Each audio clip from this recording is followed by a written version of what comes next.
Okay, well, we'll get started. I just was checking a couple of things here. Well, thank you for joining us today. Welcome. This week, as obviously you know, or most of you should know, it is National Stuttering Awareness. Some people are calling it Acceptance Week.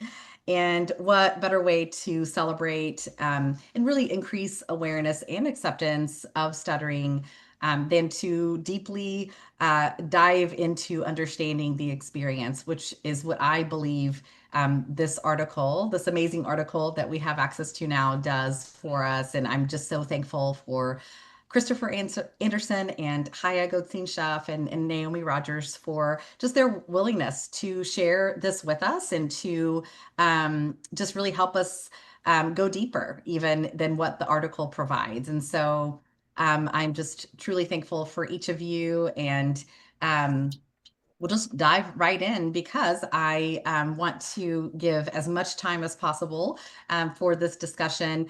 I do want to say I'm going to moderate the questions. And so if you have a question that you want to ask as we get into the discussion, you're welcome to chat it into me. And then I will moderate those as they come. And I have, of course, a few myself as well that I'll just get us started with. And I'm also going to drop the actual article in the chat. That way, for those of you who don't have access, they have given me permission to do that, to share it with all of you. And so I'm going to do that here in a bit so that you have access if you haven't already had the opportunity to read it. So and I'll let maybe Chris can lead us in this, but understanding that the three of you have day jobs, I want to just have you share a little bit about yourself, just what your role is, what your role maybe was in this particular research project, but really how you came about, or how this came about, how you came together to collaborate, and really just leading to your why this, why now, how did this come about? Hi, everyone. I'm Chris Anderson. I am a person who stutters, and my day job is I'm an intelligence analyst at the CIA. I write and do a lot of research there, and I use those skills to contribute to this effort. Um, how I should also say that I am a father of a 6-year-old who stutters. So I try to bring all the perspectives that I have on that front as well to the project. I'll just preview kind of how we all came together, and then I'll, I'll turn it over to keep the introductions going. So probably like 3 years ago, I was coming off of writing uh, a book about my life living with stuttering, and I wasn't really satisfied with, understanding the journey and like why I was able to break through to the other side of acceptance. And I knew there was a lot more to explore.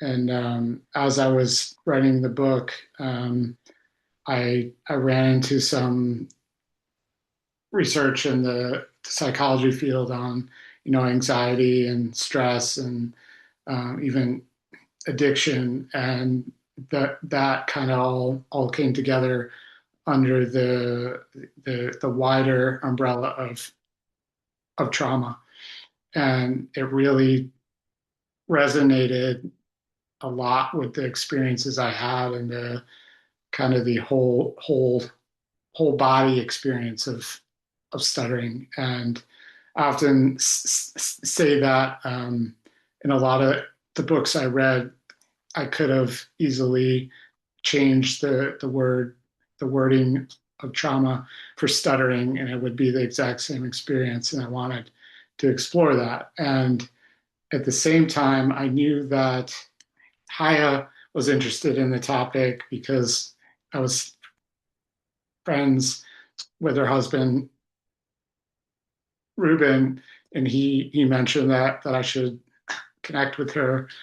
And at the same time, I happened to attend the Friends conference here in DC, and Naomi was there, and I was able to conveniently corner her in between the workshops to have a pretty in-depth discussion on the idea that I had that I didn't know how to wrap my hands around it. And she was able to, or she got excited about it as well and was willing to team up. And around like at the same time, I was reaching out to Haya, and we just came together to pool our skills to work on the project. And I'll turn it over to them to continue the story and the introductions. Hi, you should go next. Hi, Chaya Goldstein-Schuff is my name. Also a person who stutters. I am a speech therapist by day. I work with people who stutter primarily. Also a mom, so that's actually part of my day job too, right now. And the shortest version of this why was in terms of first, I think my lived experience of stuttering always left me with this hovering gray blackish cloud that really just no matter how much I kind of moved through the experience and felt like it came out stronger, there was something about it that was still unexplained that I didn't have the language for. Fast forward as a therapist, I would be hearing and seeing language and behaviors of what I now know is trauma. And so it goes that my sister is an expert in the field of trauma. And so I would dive into her books. I was just constantly attracted to them. And I'd be sitting and reading and flipping through the pages. This was as probably 2018 or so. And I just saw the resonance between the lived experience of stuttering and the people who've experienced trauma. And so that got my wheels turning, given the history of the word trauma and stuttering in our field. I understood that that I wanted to be very mindful of that, not to in any way give the wrong message that stuttering is caused by trauma. It is not. However, I was wanting to uncover what I felt like was this big quick question mark. And so I started to read and learn more and started to apply some principles in the therapy that I was doing. However, I always felt like there was a missing piece that we needed some research to validate my hunch. And so I read, of course, Chris's book, and I was like, Chris is writing about this. And of course, I would hear the language of clients who I was working with in the therapy room, and I'm like, this sounds like trauma. So it was just about timing coming together. Chris and I think we did a stutter talk in, I forget, maybe 22, I think. And that was like when like things started to line up. And Naomi, thanks. I'm going to toss it to you because without you, this couldn't have happened. So take it away. Yeah. So I'm Naomi Rodgers, and I'm also a person who stutters. I'm an assistant professor at the University of Iowa, where I direct a research lab, and all we do is stuttering. And so my interests in research have always been about the like internal lived experience of stuttering, and so I do a lot of work in like anxiety and anticipation. And so, yeah, Chris, I forgot about that's like the first time that we talked. It was like in a dark, like a low ceiling hallway in Friends. I forgot it. And yeah, we talked, we sat at the table and we talked. And I was really intrigued about the idea of framing stuttering through the lens of complex trauma because it seemed to be this like framework that helps everything else make sense. And that was really intriguing to me. And also, I think that our field needs more participatory research from folks like in the community. I think we're a unique field in that like there's a lot of SLPs who stutter and a lot of researchers who stutter. So like, does that inherently make the work that we do participatory? I don't think so, because oftentimes like it's really hard to separate ourselves from the research and everything that we do. So I was really excited for the opportunity to partner with Chris and Haya, who are like true members of the community, and bring them into the research process so that I could learn from them. And also like I have some research skills that were needed to help this project actually happen. So that's how it all came to be. Awesome. And since you mentioned complex trauma, Naomi, can you just give us a working definition of what that means and just how this framed just your approach to this research? I feel out of all three of us, I'm probably the least qualified to answer this question, but I'm going to give it a go to prove that I learned something in this process. Okay. So complex trauma are these repetitive, overwhelming moments that individuals, usually children, have in development that last over time. And the accumulating effect of those relational ruptures that we have with other people really compound. And so then what happens as a result is you get people that develop low feelings of self-worth. There's a lot of like survival behaviors that kick in, like avoidance and hypervigilance. And it also really impacts people's ability to have rich social lives and their ability to make really rich and earnest connections with other people. So it is an interpersonal rupture that happens kind of like over time. And that's what distinguishes it from PTSD, which are these more like singular moments that aren't necessarily interpersonal in nature. How did I do? Excellent. Okay. And Chris or Haya, if you want to add anything, feel free. Naomi nailed it. Yeah, that was great. The only thing that I would add is just like the one liner of like the repetitive moments that overwhelm a person's ability to cope with the experience. And as those happen over and over, they add up to effective affective adaptations. Thank you.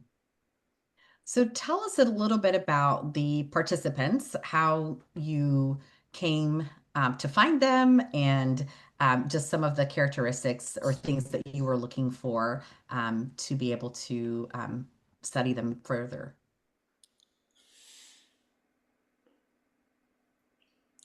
Do you guys want me to start? I Okay. will say that like there was about 2 years of trying to figure out how are we going to start to study this topic. There were many, many long Zoom calls of lots of just like open discussions, and we at the very end realize that we probably need to start with like some qualitative work where we're just like collecting stories from people to help us understand like are we even seeing themes that map onto kind of like established definitions of complex trauma. We wanted to like start really big and like get a huge national sample of people, but we're like, no, we got to scale back and start small. And so that definitely informed our approach to this first project. And we decided to recruit people who stutter that were in our professional networks, who we know have already done some work on healing from stuttering experiences, either because of their involvement in self-help and support, or maybe they've written about things publicly or been on podcasts or have like overtly expressed their experience having already processed, the hardship of stuttering, because we didn't want to re-traumatize anybody in the process of the interviews. Whenever we do human subjects research, we have to pass our protocol through the IRB, the Human Ethics Board, and is really important if we're talking about trauma that we make sure that we are protecting the people that we included. And so it was from like a research ethics perspective, and like why did we recruit like this selected group of people that we know have already done a lot of hard work of processing. And also those kinds of people have already probably spent time like thinking about this stuff and would have been able to like readily access like memories and words about the experience because have already done that. Yeah, a big part of this was the interviews, and the intent behind that was to get the through life experiences like across the lifespan, to hear the themes and the stories that shaped their experience of stuttering, but also their identities, and they really came through because uh, Naomi and Chaya were able to like tease those out in the interviews, and like these weren't like short interviews, like they were up to like I think at the longest like 2.5 to 3 hours, and that's a long time to really sit with this type of material. So I give them a lot of credit for hanging in there and really pushing the bounds of kind of eliciting the rich narratives that we got from the participants.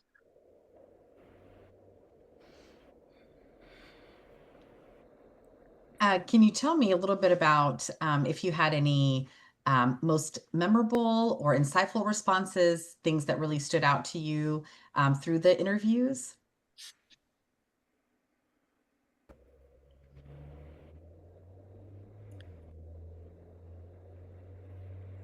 I think for me, this was the very first interview that I did. It rocked my world. This person, so one of the questions that we asked, was it was towards the end of the interview, and we wanted to understand the physiological unfolding from anticipation all the way through when a moment of stuttering is over. And we wanted to understand like reactivity, like what are you feeling in your body? How does it actually feel physically? Because a part of a trauma response is like, yeah, reactivity in the body.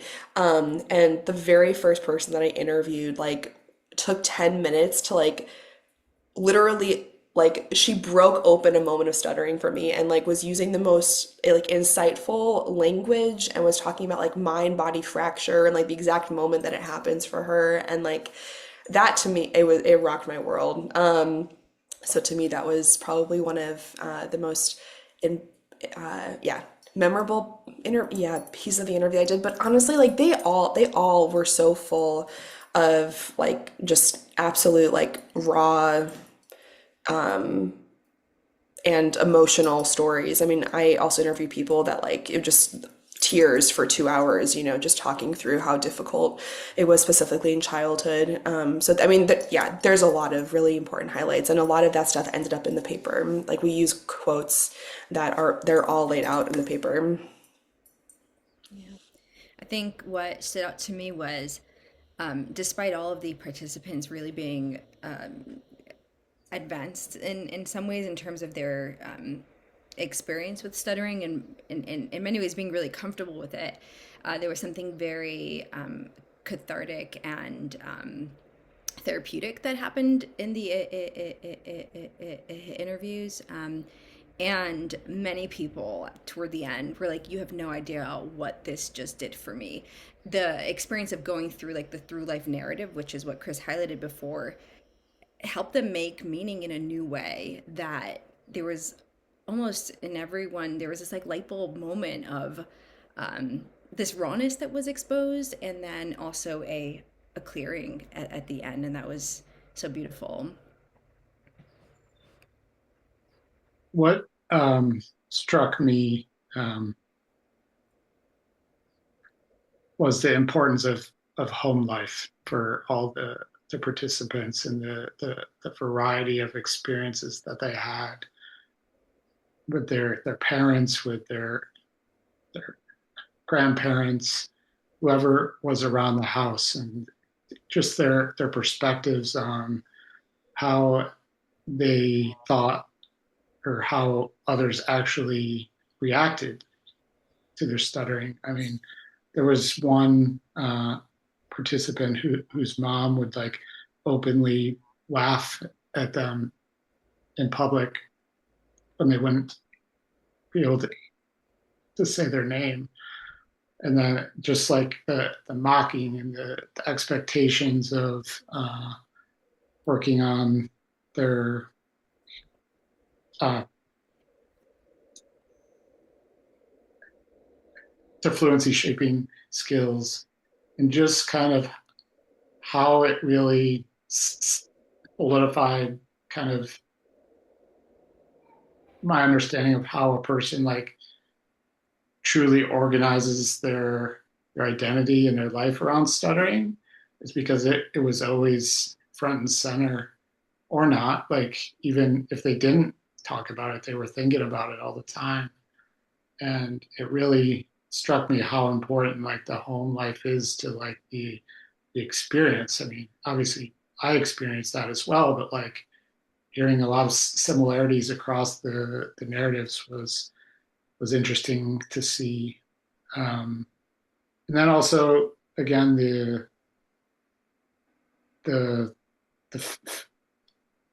physical impact of living with stuttering and each they each individually handled that. Like there was a lot of discussion of exhaustion, and like I would say like over half of the participants explain this experience.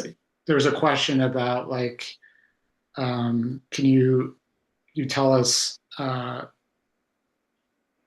you felt after stuttering all day long? And over half of them explain this experience of uh, getting home and having to like self isolate themselves to recover, like lay down on the floor and not interact with their spouse or boyfriend. And like, I mean, it just really was telling the that those types of the physical toll that it takes on a person, every day, and then as that adds up over a lifetime. It's just incredible to hear so many stories. Thank you. I definitely want to circle back to the home life question, but we'll leave that to a little bit later.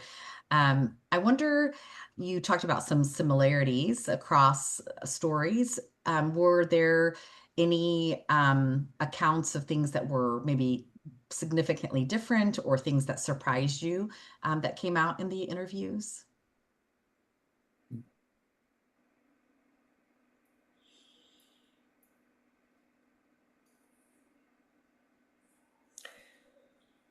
So one thing that was kind of interesting to me is that there was lots of individual differences in people's ability to remember things. We had people, because we started in childhood, and started early, and there were some people that didn't really have a lot of recollections of what like early childhood was like, in terms of stuttering. And other people had like really vivid memories, of like the first time that it resulted in like conflict with their parents. And so it was interesting for us to think about that, right? So like if there are people that are not really remembering a whole lot, is it because there's like repression going on and it was like too overwhelming that they didn't, they aren't encoding it really because they don't want to have to process it, or because it's just not important, I don't really know. But the people that do have like really vivid memories, like it's like a snapshot was taken, right, and that's like imprinted on their minds forever. So that was kind of interesting to me. And yeah, I have a lot of questions about memories and overwhelming experiences.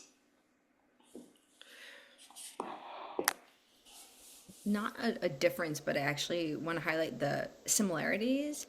Almost everyone had this like moment where suddenly their awareness of stuttering became really big, almost like a PTSD, a complex PTSD, like this one moment that stood out. But I think what was so interesting to me as someone who's really curious to understand the body's reactivity to stuttering, and particularly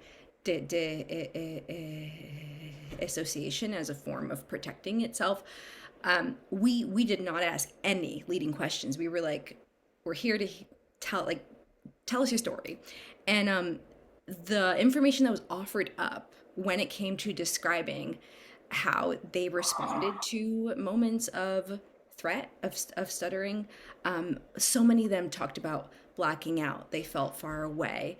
They felt disconnected from their body. Just so much language that came up that was similar, that it just like it stood out. And that was obviously exciting for us. So I would say a lot of similarities definitely came across, despite all the differences in the stories and everyone's experiences. I think Go ahead. a difference that I noticed is, um,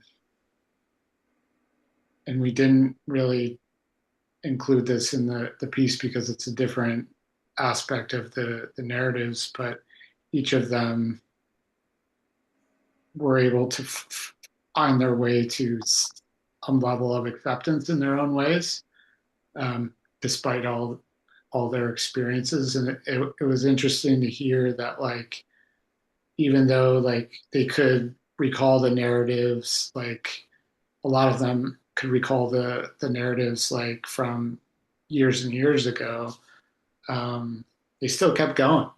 Like they, despite all the experiences, like they each had their own ways of kind of protecting themselves, even though there was some similarities, but they all kind of eventually make their way to acceptance um, differently, which I thought was interesting. But that speaks to like the pool that we chose to interview. But I think it's um, a difference that I think about often, about like why each of them was able to make it in the ways that they did.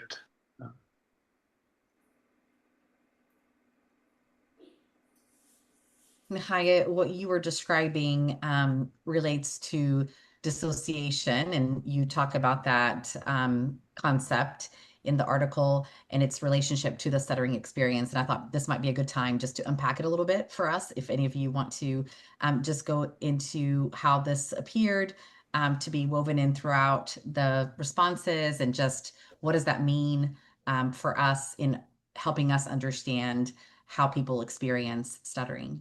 Hmm. Yeah, so just very briefly, dissociation, I'm sure many of you have heard of it and probably know about it, but just to give the quickest summary, it's a biological defense. It's known as freeze, that's fight, flight, freeze, fawn, and it's in the moment of terror, a desire, the body's desire to protect itself, and it kind of disconnects as a form to protect. And that shows up a lot in the moments of stuttering. A lot of times, people who stutter, when it comes to making a choice in the moment, be it if someone wants to go the fluency shaping route and use a tool versus I want to stay present and connected and get on the sound so I can stutter forward. Well, it's really difficult to do when one is far away from their body because they're not feeling safe. So that was a theme that kept on coming up in terms of what people described. We asked them for information about the moment of stuttering before, during, and after. And dissociation in some form came up in a lot of people's explanation of what happens for them. And I think for us as therapists, it's valuable for us to understand these basic biological responses to threat, just to widen our understanding of what it is that we're asking of the client when we're saying just, or maybe not even saying just stutter, but let's get comfortable stuttering. So understanding what it is, if someone is still in a place of threat and not feeling safe, that is a very big ask, and there's a risk of re-traumatization potentially in the therapy room, which is what we, of course, none of us want to go there, and what we're here to protect against. And so that's the short answer. I think to add on to that is to remember that it's the extreme end of the spectrum of reactivity, and that not all people who stutter experience it in the most extreme ways. And I think in our findings, I believe it was 13 participants out of the 20 that on their own described experiences of dissociation. And that is a significant amount considering that it isn't even a main aspect of the experience that is kind of approached in therapy in a meaningful way. And I think it's one of the parts of, or the findings in this research that highlights like a real need to understand it before it can really be addressed. And how it's uh, typically described in words is a lot of times people will describe almost always in the moment of stuttering as it's happening that they will be so overwhelmed that all of a sudden things will go black, but they're still experiencing the moment. They're still trying to talk or stutter, but everything is black. Or they'll say that they are like observing themselves from above or afar. And it was really interesting to hear those descriptions from the participants because they were unprompted. Like, I mean, a few times when they started to talk about it, I know Haya got excited to really dig in on them, which I appreciated because it really helped us unpack that part of the experience. And I'm excited that we were able to shed a little light on that.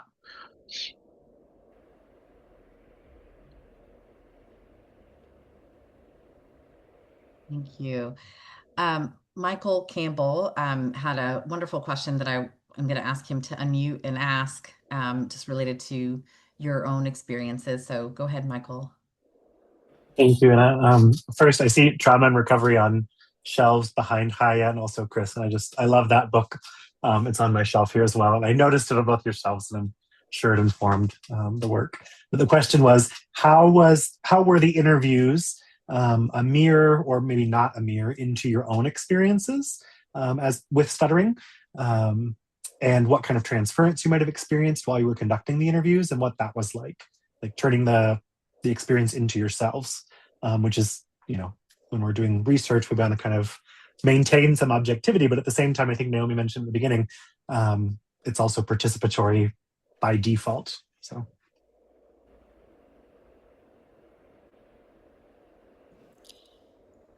I'll just speak for myself. So Haya and I split the interviews, and we tried to do interviews with people that we didn't know very well personally. So it was really hard. It was really hard. I'm also a speech therapist by training, and I'm an empath, and it was so hard to not be like in these people's stories with them as they were sharing them. So it drained me. Like after an interview, like I would need to just like chill out, like what Chris was talking about. Like I need to like unplug, and it was hard. I feel like the interviews were happening for about 2 months, and it was a lot. I'm also very like new to the whole world of trauma, and like that word transference is new for me, but like yeah, I think that in preparation for the study, we talked a lot about how do we protect the participants. We didn't really talk so much about like how to protect ourselves. So that was, I was really affected by it. And yeah. How about you, Kaya?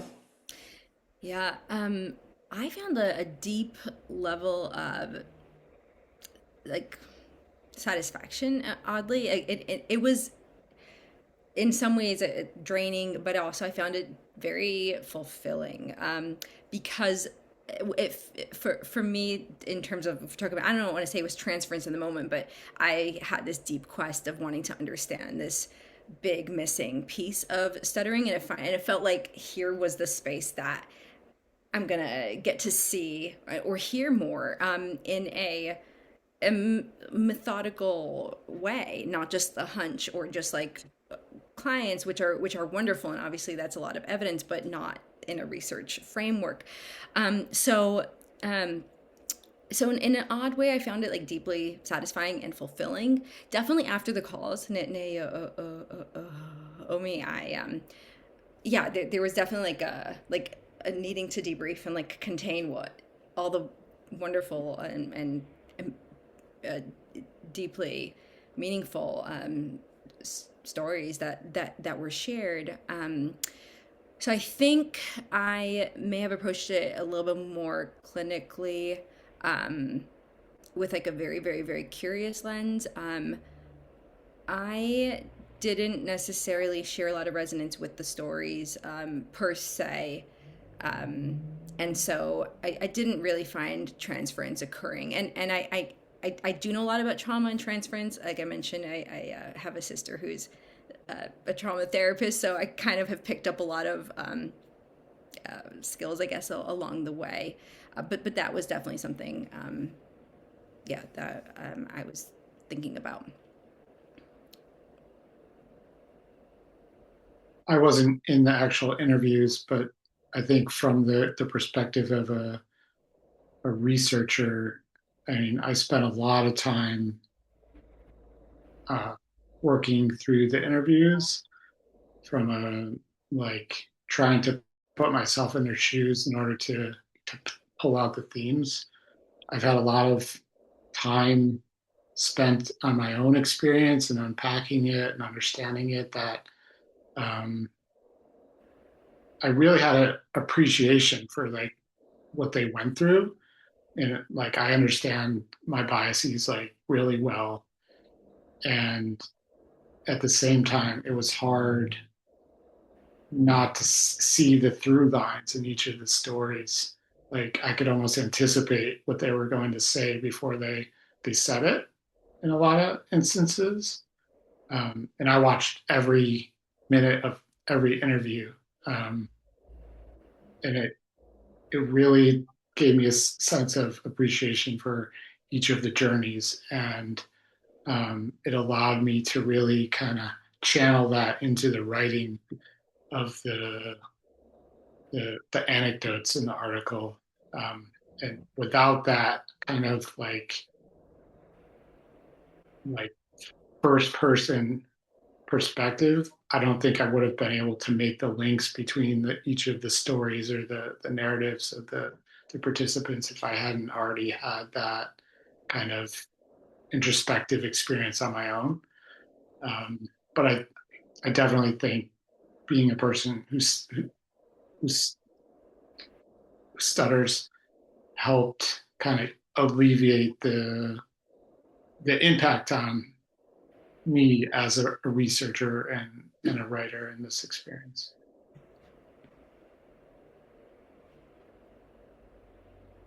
So, as the one that did a lot of the analyzing, Chris, what were some of the challenges that you faced while analyzing the responses?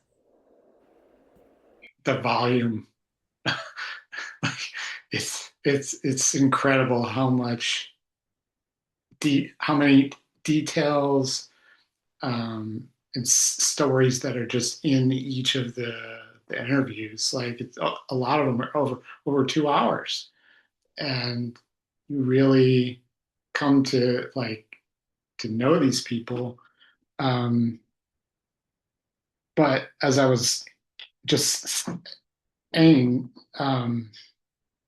there were a lot of similarities, and they were very easy to see with each successive interview. And I've always, I mean, this is a bias of mine, is that I really believe there are more similarities than differences in the journeys, at least in the like the formative experiences that we asked asked about in the interviews, from childhood to the home life to school to like early adolescence to adulthood, like through all of those phases of life, like a lot of the participants experience a lot of the same things, and they process them a lot of the same ways. Um, but I think just the sheer volume of information to work through um, was just unreal, um, and kind of unlike anything that I have ever kind of approached, like as a like a eye job or like an interest, like just a lot.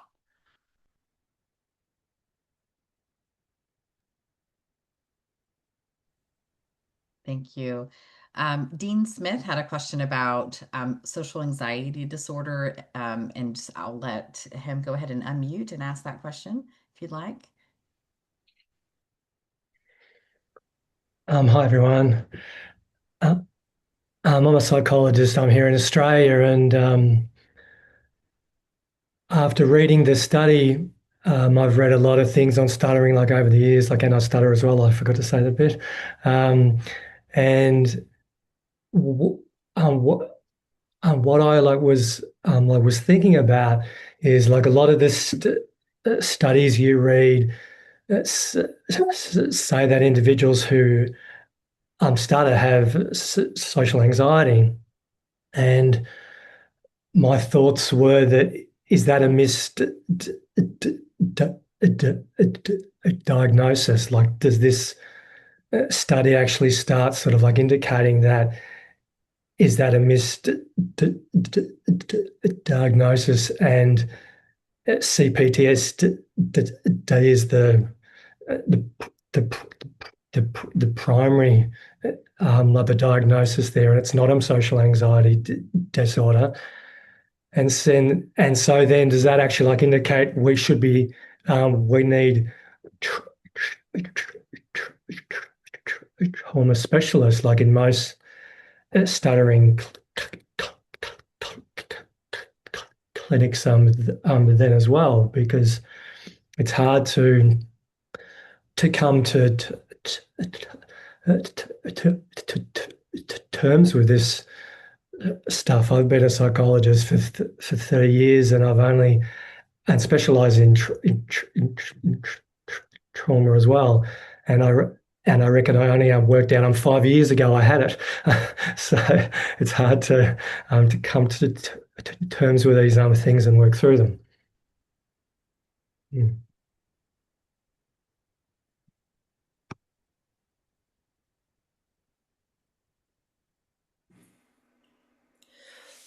I think that you raise a really, really important and really difficult question. I think for a long time in the field of stuttering, yeah, researchers and clinicians have been interested in social anxiety for generations. It's like nothing new.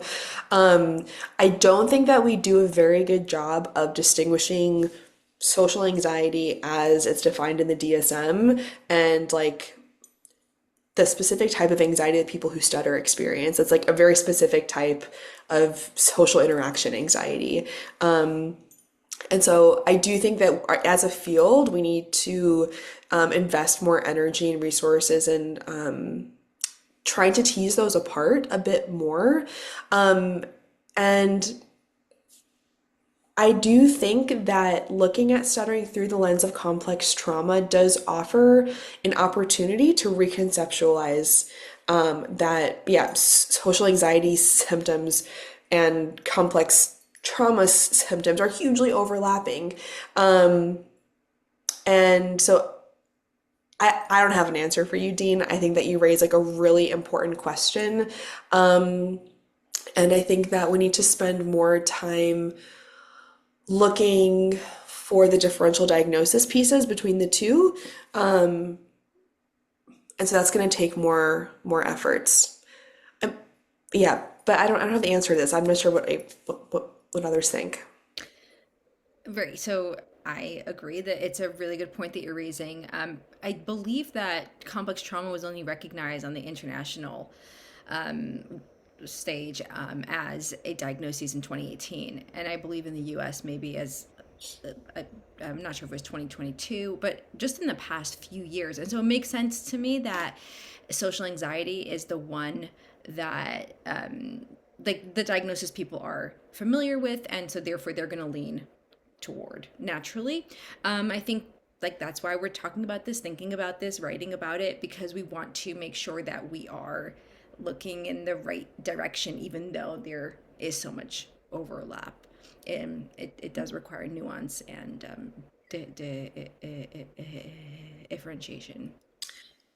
I'll also add, so Chris and Haya and I are in the process of collecting data. We have so we have an online survey right now for adults who stutter, where we created a trauma symptom scale for adults who stutter, and it's all based on the results of the paper that we're talking about tonight. So we created a measure, and we're also collecting data on social anxiety and also using the International Trauma Questionnaire, I believe. Is that right? It's like is that right, guys? The ITQ, the The ITQ. ITQ. So we are collecting all of that data now to hopefully allow us to tease these things apart a bit more. So we have around 120 adults who stutter. We need around like 30 more to allow us to do the stats, to do all that stuff. So if anyone has adults who stutter that are willing to do an online survey, let us know. But that'll be really interesting to see, like, are there lots of overlaps in these people? Are people having in high levels of symptoms in one but not the others? And that'll allow us to tease that apart a bit more. But yeah. So where can we find the link for that? Are you able to put that somewhere? Yeah. If people want to email me, Anna Paula, I don't know if you want to, I can't chat. I'll send you my email address and then you can send it out to the group. Sounds good.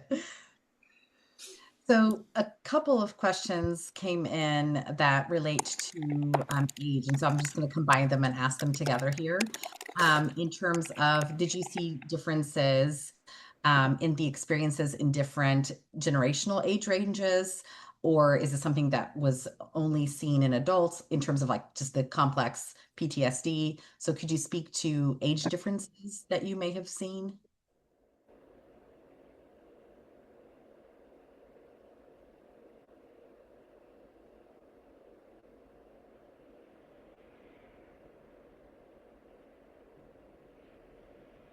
Chris, I was wondering if you wanted to comment since you're the analyst on site. I can give you like my off the cuff, but Yeah. it's not going to be analytical at all.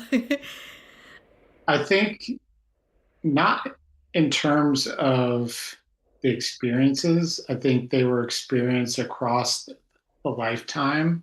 I mean, obviously, with a heavy emphasis on the childhood experiences, because a lot of the formative, like consistently overwhelming experiences were in early home and school life, that would eventually like swing to in therapy as they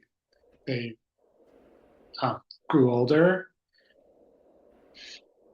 I think where I would say I saw the biggest difference in the ages, and like there wasn't like a significant amount of older adults who stuttered in the study, but just the perspectives looking back on their lives. I think a lot of the older adults had more of an acceptance mindset that, it was the way it was, and now I'm able to live the way I want. Like there wasn't like an appreciation for like the, the earlier years as there was like in the kind of, I would say the median age was probably like 25 to 40 ish or so. I don't know. I'm That's kind of fair. guessing there, but um, I don't know. That's a hard one to answer specifically. But I think overall, I think the whole idea of acceptance and like arriving in that kind of state was more on the older end of the spectrum.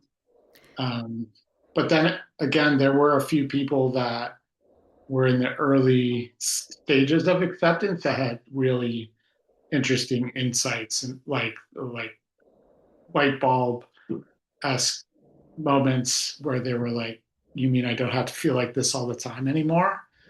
And like there were a number of those that like really hit home for me in a lot of ways. But I don't know if you two have thoughts on that as well. I have a thought, perhaps from a different angle. This goes back to my theme of how things stood out as so similar. We had some adults that were either nearing or past the age of 70 in the study, and then there were some that were like early college. And I think what surprised me was I would have thought that as supposedly the world evolved for the positive and there's more awareness and there's more ability to learn about differences, that the younger generation would have had a different story, that the environment might have been more accepting. And what was so surprising was that the early childhood, to Chris's point, was pretty similar. So much so that one person who stands out, this individual's, one of her parents was a psychologist and really invalidated their experience of stuttering. And so no, not really much of a difference. It's almost like there's a running theme through the ages.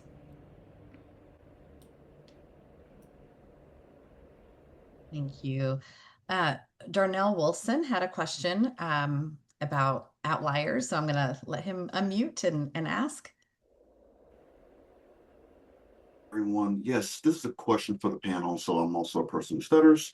So I wanted to ask the panel if among the participants, if there were any outliers that chose to pursue,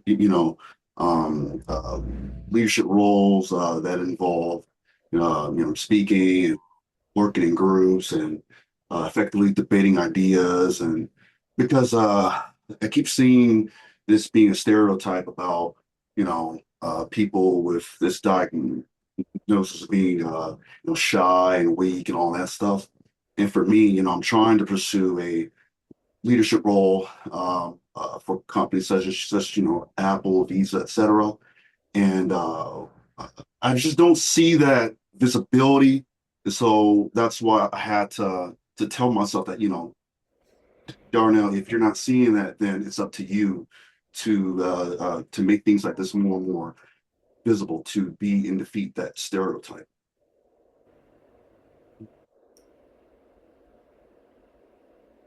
I would say that all the participants have had a challenging career path. There was a trial attorney, and he shared how he came out to his colleagues and had a few instances in which like they made fun of the experience of stuttering, and he had to wrestle with how uh, he would approach that with them in a way that was constructive and helped him. And he eventually was able to do that and also excel in the courtroom. There was a journalist who has gone on to be extremely successful. Um, I'm trying to think of other examples, but like each of them had to face a decision about a career they wanted to pursue a degree in school that they thought they wouldn't be able to do. And, you know, honestly, like a few of them avoided things that they wanted to do in order to do the easier things. But the thing about the through life experiences of all the people in the study is that they eventually would find their way to things that they enjoy doing. Um, and I definitely think that that is a theme, is that they came up against this uh, challenge, and they found their own ways to get there, around it, or through it, whatever worked for them. Um, but I don't think it for any of them it stopped them from pursuing their goals or interests. I mean, it definitely took them longer to do so, but I think that that was a theme that we pulled out as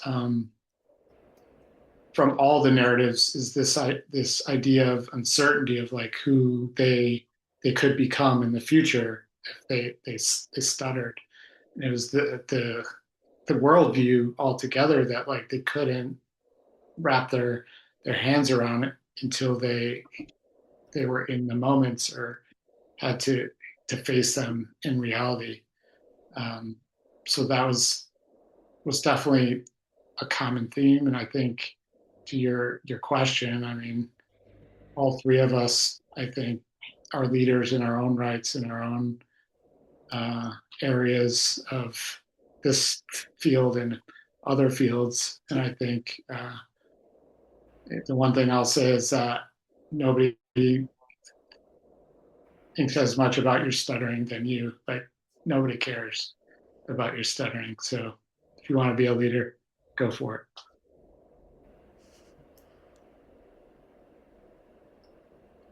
Thank you, Christopher, because that's something I try to express in when it comes to LinkedIn, is that this is part of me, but not all of me.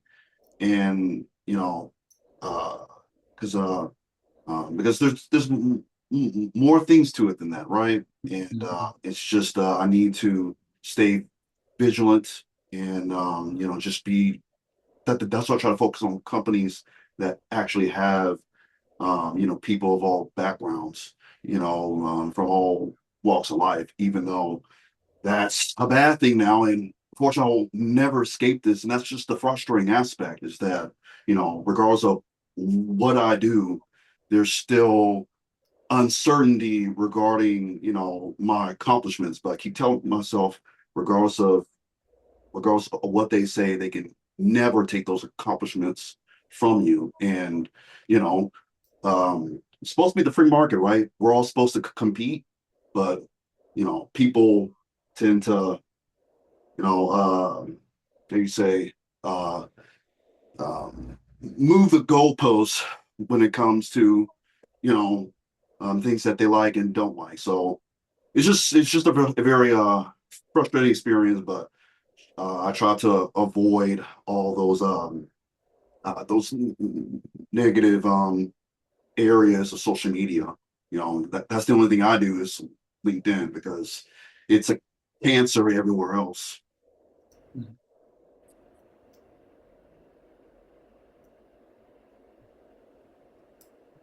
Thank you for sharing, Darnell. Um, I'm going to let Daniel Shaw had a follow-up question related to dissociation, and then we're going to shift gears into therapy because we've had multiple questions that have come through regarding therapy. And so I'm going to try to kind of combine some of them to just shift gears into treatment. So go ahead, Daniel. Right. I was curious what we know in the field about the connection between dissociation and trauma. Gather that they're not synonymous terms, so I'm curious, like, how closely linked are they? I think both Chris and I could speak to Naomi, you as well. I'll share that dissociation is one type of trauma response. It's not the only type. And oftentimes, an individual might have a few different ways of responding to high levels of stress or threat or trauma. So that's like that's the short part of it. If we're curious to unpack how that relates to stuttering, we can look at it that way. But Chris, I know that you have dug into the literature on stuttering, and the language of dissociation from like the founders in our field is just riddled throughout. Chris, do you want to speak to that? Yeah. After the article was all done, I went on this exploration of older research in the field of stuttering and like what's been already explored. And I was extremely surprised to learn that some of the early proponents of what we now call trauma-informed approaches to stuttering were talking about dissociation. They didn't really know exactly what it was, but they were hearing the people who stutter that they were seeing discuss it. And these researchers were people who stutter themselves, not the well-known names, but like in the 1930s and 40s, like they were onto something that we're talking about tonight. I hope to write about that in the future, but I think the way that it relates to complex trauma is the accumulation of uh, behavioral reactions. You think about how the body responds in only one moment of stuttering. Like, for example, you deflect your eye contact, you start to sniff or do a secondary behavior. All of those reactions are kind of developing these automatic sensations inside. And as you continue to experience moments of stuttering throughout the days, the weeks, the years, you get into a pattern of reactivity of all the things that you do to cope. And each person has their own kind of repertoire of things, as you know, like the secondary behaviors. But all those behaviors are working up to the extreme end of the spectrum of kind of the inability to cope, the overwhelming nature of a moment of stuttering. And when it gets to the highest peak of the overwhelming experience, it just turns off every ability to feel anything in the moment or see anything or to kind of endure the moment, to help you endure the moment. And as I said before, like for all traumatic experiences, stuttering or not, that is the extreme end of the spectrum. And if you're experiencing that, that's indicative of a highly tuned, like reactivity experience that is just second nature to the person, almost to the point that they don't even know it's happening. And when you start to hear the language from your clients or even in the research here, it will be like a light bulb going off. Like you'll be like, oh my God, how did I not see this before? Like that happens with a lot of people that I talk to about it. And for trauma, that is a regular experience in the sense that there's even a spectrum in the experience of dissociation from like a split second to what could feel like a few minutes even.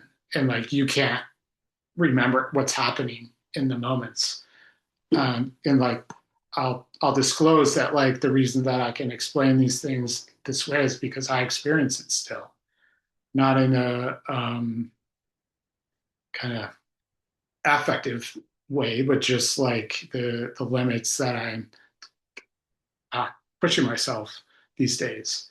But I used to experience it as a child, as early as sixth and seventh grade. I remember uh, it, and it's like obviously I'm hugely passionate about helping others understand it, but like yeah, there's a lot out there on it if you look for it. And I hope to write about it in the context of stuttering here soon.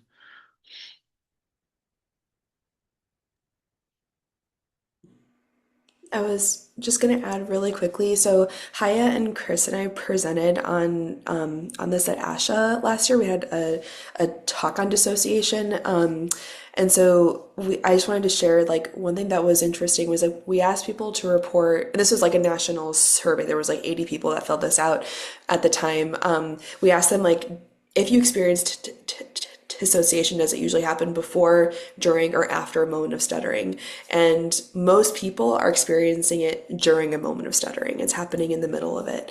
And I just want to use the words that people were using because Chris was talking like when you hear the language, it's like, wow, that's what that is. So people said, after a presentation, I have trouble remembering exactly what I said. I go into a daze, lose my focus. It was like time started to go in slow motion and it seemed to last forever. And then another one was, I felt like I was a million miles away from trying to say my name. So there's just a lot of examples of like time being distorted, like a disconnection from the body. Other people talked about like tunnel vision or like blacking out. So it like manifests in different ways for different people.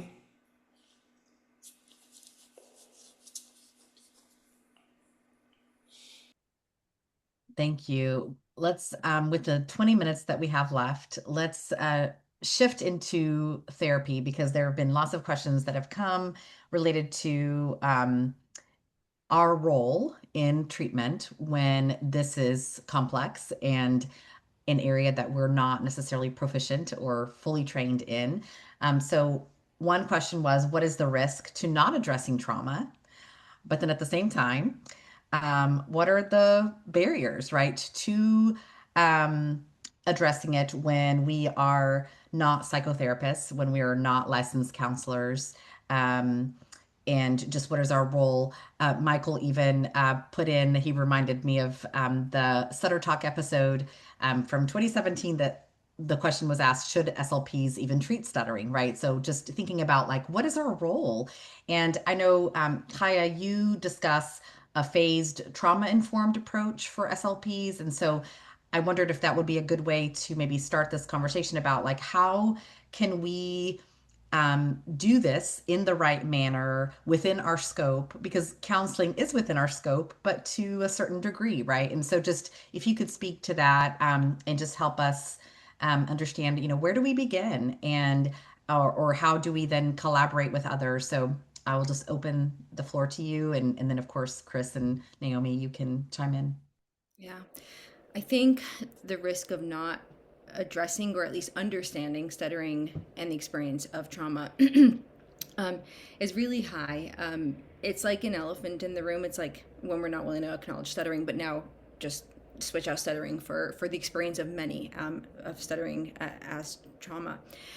And I think that what we want to do is uncouple this concept that we have to be a trauma trained professional in order to expand our understanding of what might it be like to have experienced trauma. And so that asks us to take a bigger step back and understand just some core realizations and principles. And I think once we have that established, I think we start to feel a lot more comfortable with accepting the idea of stuttering and trauma and allowing for it to exist in the room rather than being afraid of it.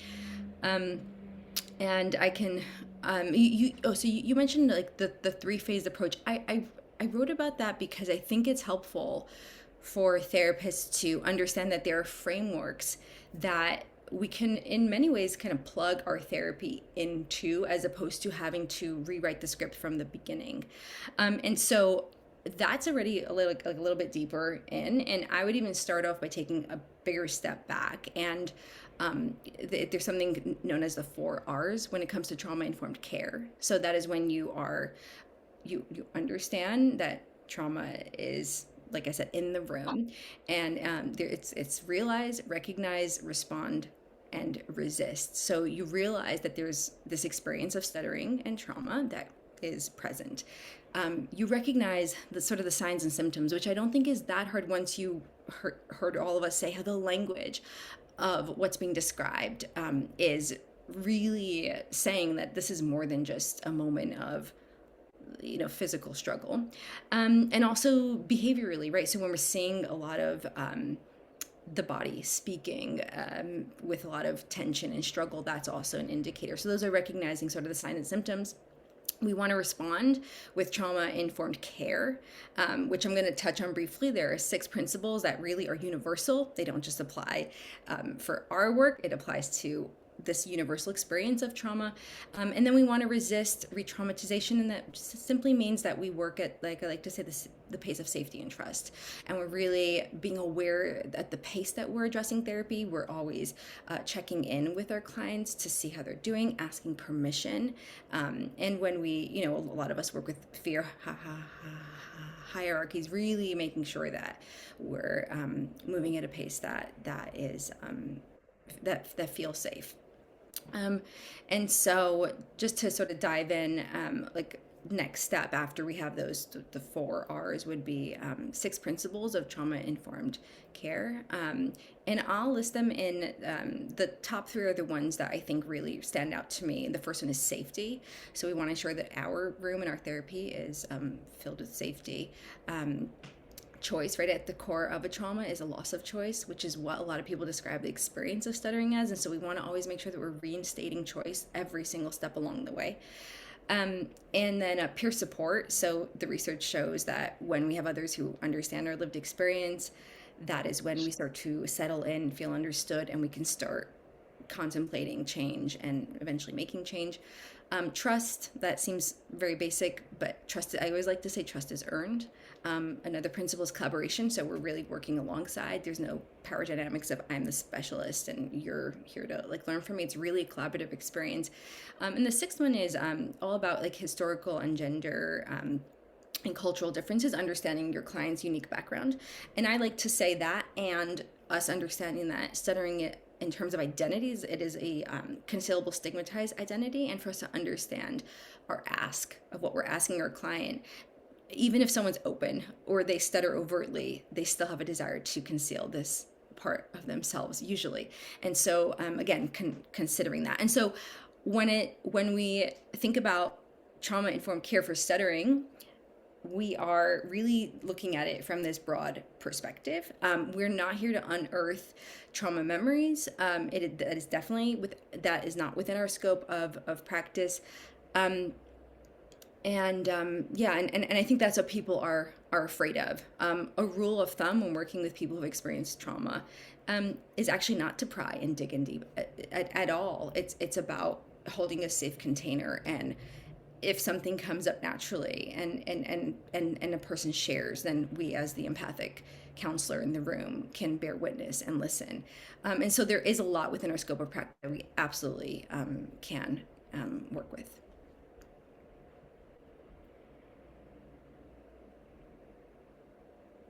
Yeah, did you want to add anything or? Okay. So I'm going to go back to the home and school environment. School and home were obviously where many of the traumatic experiences of stuttering took root. And you shared different aspects of that through the participant stories. Can you speak to just our role in that space, right? Whether it be the school or home. I'm going to read one quote from the article. It says, participants noted how the ways that their family did or did not address their stuttering strongly influenced how the stutterers themselves attempted to adapt to overwhelming communication experiences. And so, could you speak to, and Chris, obviously you could also start because this is something I know that you're passionate about. Um, how do we proactively, actively address some of these spaces that are so crucial for children who stutter?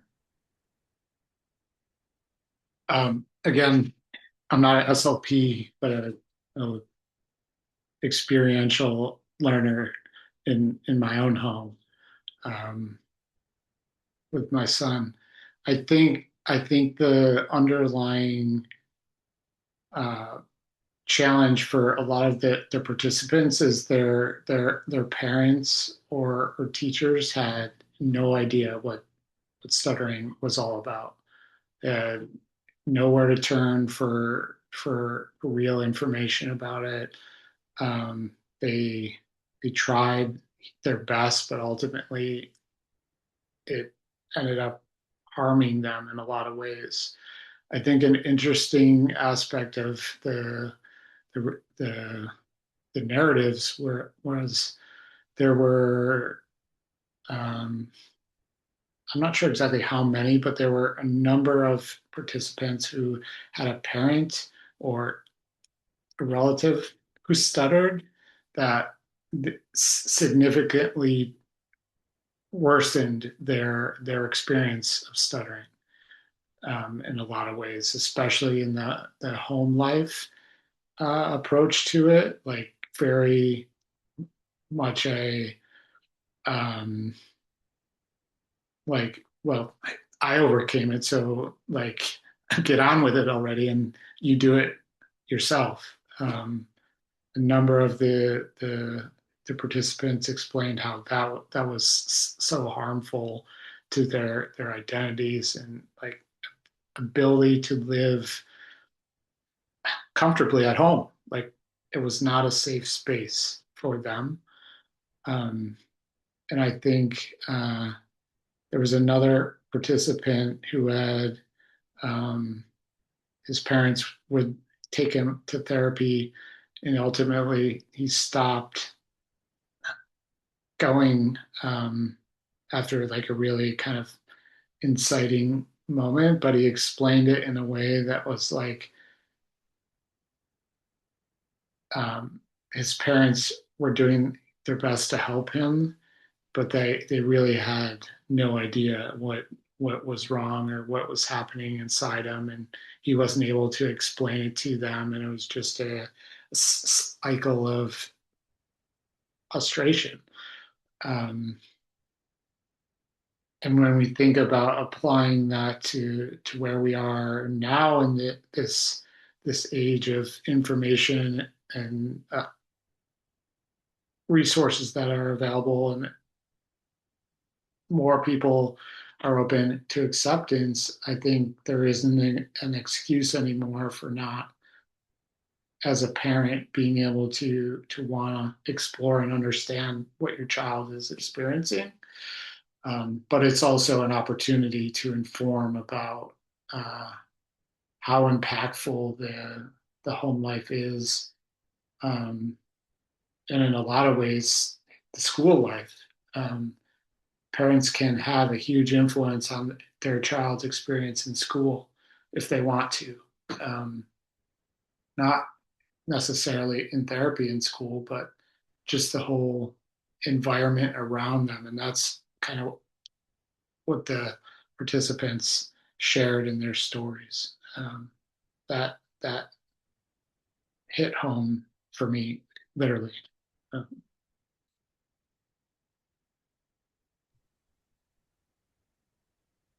Chaya or Naomi, anything to add in relation to just the school or home, what we can bring to those spaces as therapists?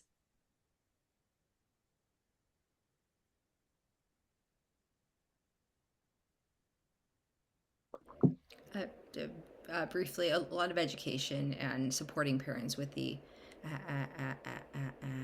advocacy skills that they would need, but also understanding that we as therapists might need to really make space for parents and counsel what is a lot of times grief. Because to Chris's point, like if a parent themselves hadn't processed their experience, or if the parent hoped that their kid wouldn't stutter and now that they do. So sort of knowing where to walk the line of support, but definitely education is what's going to change everything. I also think that there's a lot of learning that can happen among parents that have walked before.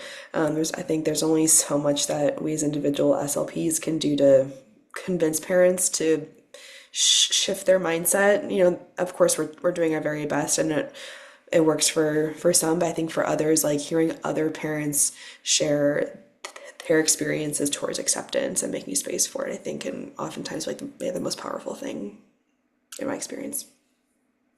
Yeah, I often will say that it has been extremely hard for me as a parent of a child who stutters, and I know the experience. So I think that's spot on, is that um, needs to be discussed a lot more by the parents themselves and how they're approaching it, because I mean it takes a village, like to have a stutter affirming home life, and I've poured my life into this, and it's still a challenge for us and for me to sit with a child who is thriving but hearing stuttering in every space that he's in. I mean, I can't imagine what a parent is experiencing, and I think that even in my own experience, but also in some of the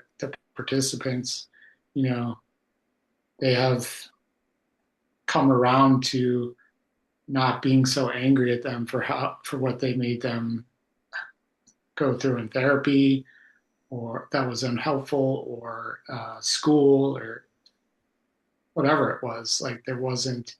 I mean, there were a lot of stories of like frustration with their parents, and rightfully so. But then there was understanding that they did the best that they could.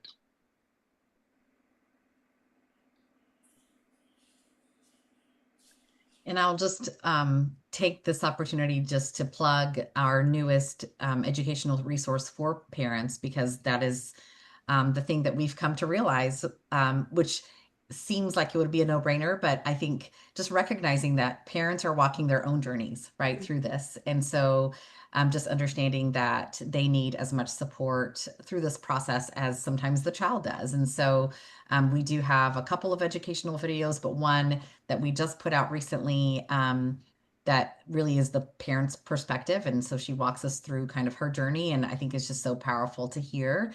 And I've just would encourage you, if you have not seen it, to check it out on Spero's YouTube channel. And we have about 4 minutes. So I'm just going to give each of you an opportunity just to share any final thoughts. And then I think Mary had a question about future directions. So we can maybe end there in terms of what's next, what's coming down the pipeline. So, but Chris, Chaya, and Naomi, if you have any final thoughts that you'd like to share before we end.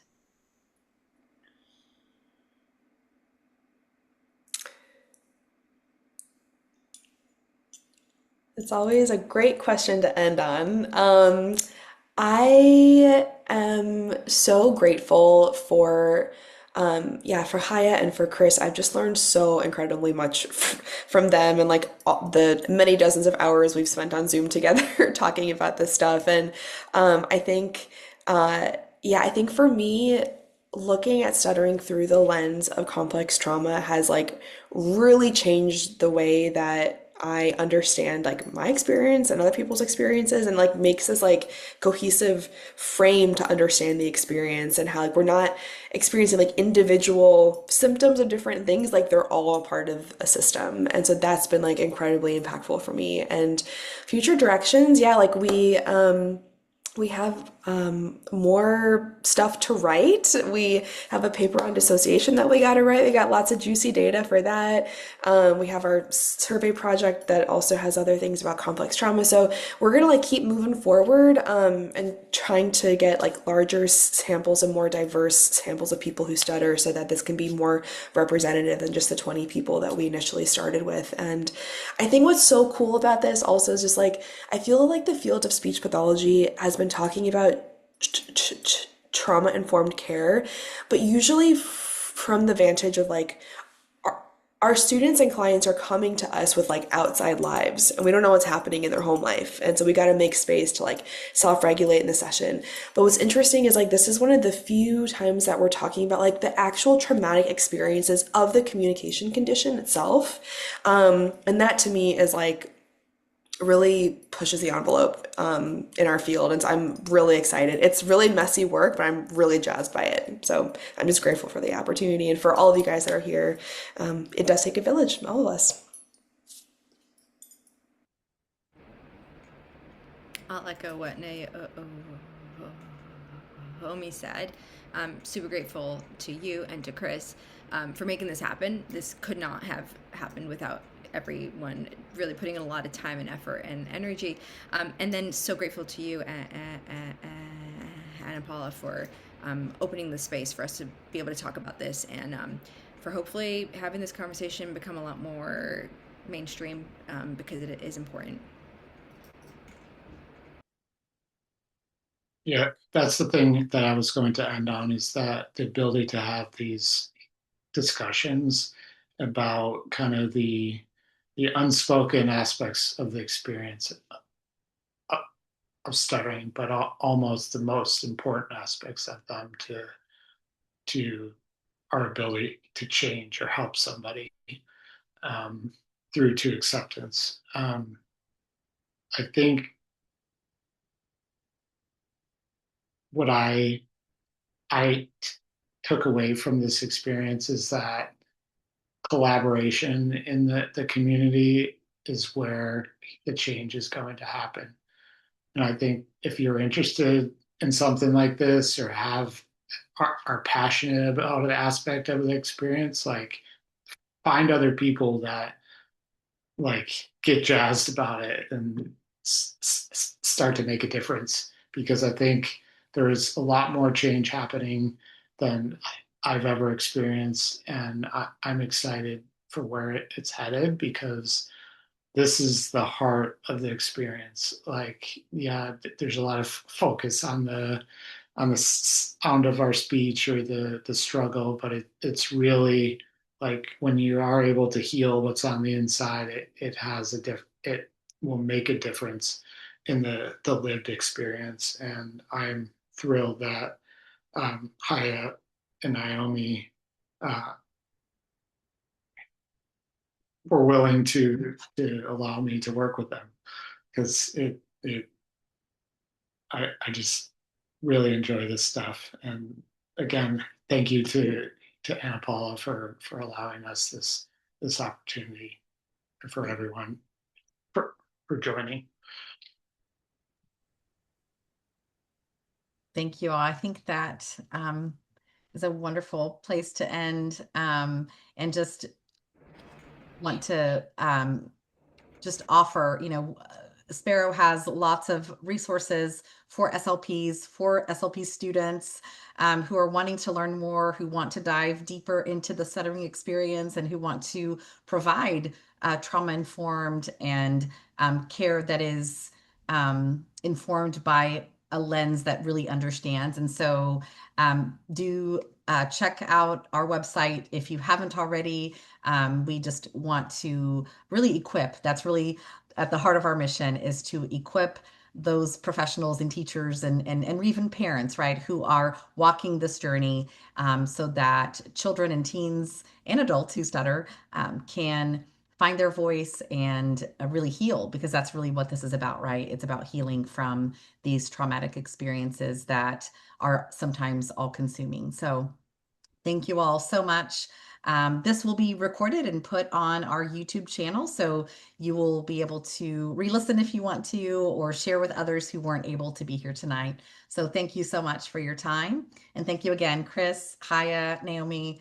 Amazing work. Thank you. Thank you. Thanks for Lots of coming, heart, lots of everybody. love. Thanks, everybody.